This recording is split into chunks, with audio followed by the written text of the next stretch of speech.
I forhold til IHC, så har vi dog nogle problemer. For det første, når man skal montere kontakten, så har du det problem, at kontakten fylder en hel del. Det vil IHC Wireless også gøre. Så der står de nok nogenlunde ens. Men problemet er bare, at de har besluttet sig for at sætte nogle skrueterminaler på, som man ikke lige normalt arbejder med. Normalt vil du sætte stikkene direkte ind i kontakten, når du ligesom monterer kontakten ind mod væggen. Her skal du faktisk vippe kontakten 180 grader, før du kan komme til selve skrueterminalen. Med gamle stofledninger er det næsten en håbløs opgave. Og fordi kontakten fylder så meget, så er det ikke bare sådan at forlænge en ledning. Det vil du kunne gøre ved at sætte en lille terminal på her, eller en lille forlængerledning på her. Du kan sætte den på her, og så trække en ledning ud her, eller bruge nogle små monteringsdåser der her. Men alt det er der bare ikke plads til ofte. Så står du pludselig og skal banke ud af muren, eller i træet, eller hvad den kontakt nu er monteret på. Og det kan være utrolig besværligt. Men det kan jo selvfølgelig lade sig gøre. Så til sidst får man da måske også møflet kontakten ind, men det er med stort besvær, og det er rigtig ærgerligt. Når systemet er blevet sat op, de steder, hvor du nu har mulighed for at sætte det op, jamen så oplever du også hurtigt, at selvom systemet så skal kommunikere over 220 volt systemet, så er det bare ikke særlig godt, fordi 220 volts net, det er faktisk fyldt med støj. Når du tænder for dit plasma-tv, så kan du i hvert fald ikke opdatere nogle af kontakterne. Og du opdaterer nogle kontakterne gennem et centralt system på din computer. Du kan få en boks, så du også kan gøre det via internettet. Så laver du en driftstegning over dit hjem med de kontakter, hvor de er placeret, og hvordan de skal kommunikere med hinanden. Den driftstegning skal du så sende ud til kontakterne, og så bliver kontakterne opdateret derefter. Det kan godt være et kæmpe problem. Du skal i hvert fald sørge for at ikke have nogen apparater aktive nogen steder. Før kan du ikke arbejde med det, for det støjer simpelthen for meget over 220 volt systemet. Det er også super ærgerligt. Man står og prøver mange gange. Pludselig er der ikke nogen kontakter, der virker overhovedet, fordi at opdateringen er gået helt galt, og så kan du faktisk ikke tænde og slukke noget som helst. Det virker meget, meget, meget stressende at sidde og arbejde med. Systemet virker slet ikke driftssikkert nok til, at man tør sætte det i hele sit hus. Det kan godt være, at jeg har nogle særlige forhold, der gør sig gældende i mit hjem, men jeg kan i hvert fald ikke rigtig anvende det. Det er super ærgerligt. Når man kan sige, at vi har en konkurrent i forhold til IHC's wireless-system, som faktisk vil gøre det muligt at sætte samme kontakter op alle steder, plus de steder, hvor Sense ikke kan komme til. De vil også kunne kommunikere med hinanden og endnu bedre på kryds og tværs.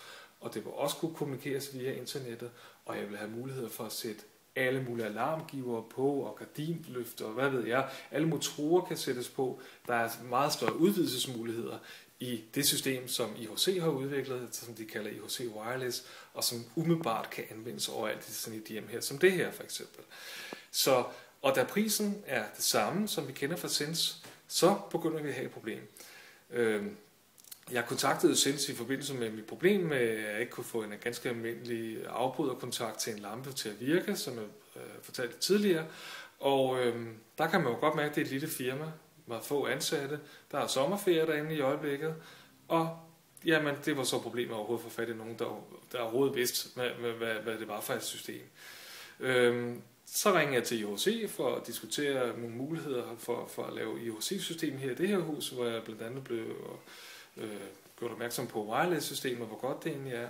Og det er nogle kompetente ingeniører, man snakker med det samme, trods det, at vi er midt i en sommerferieperiode. Så der kan man også mærke forskellen. Og selvfølgelig er det jo hårdt for et lille firma at skulle bygge et helt nyt koncept op.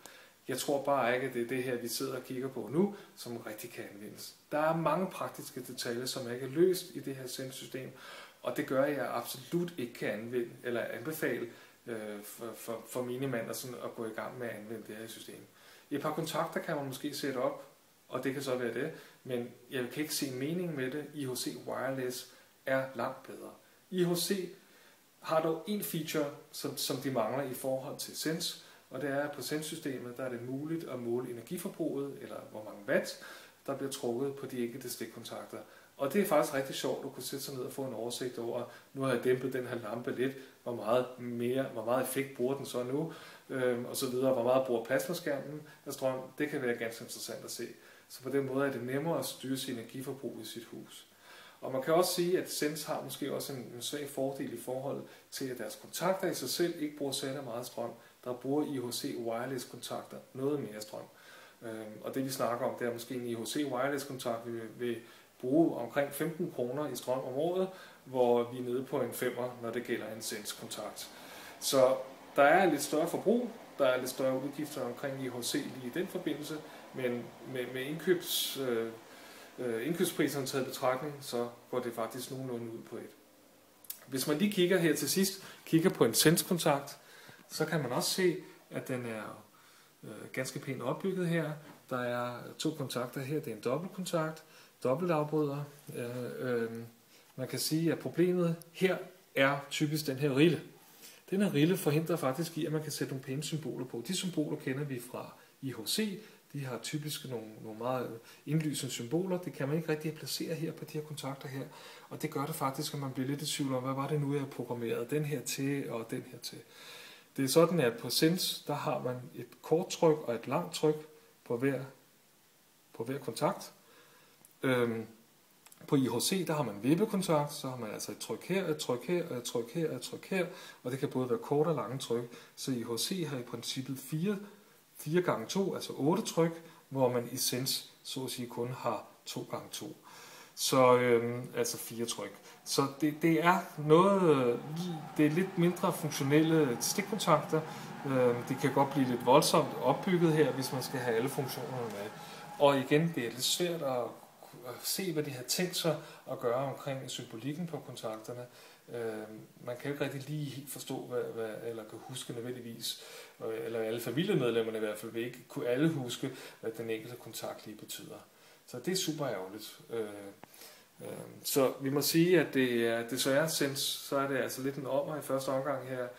Jeg foreslår, at I får bygget noget mere intelligens ind i kontakterne, at I får en mulighed for at kunne trække på mellemledningen, som IHC altså kunne finde ud af, endda til at trække strøm til deres wireless-enheder.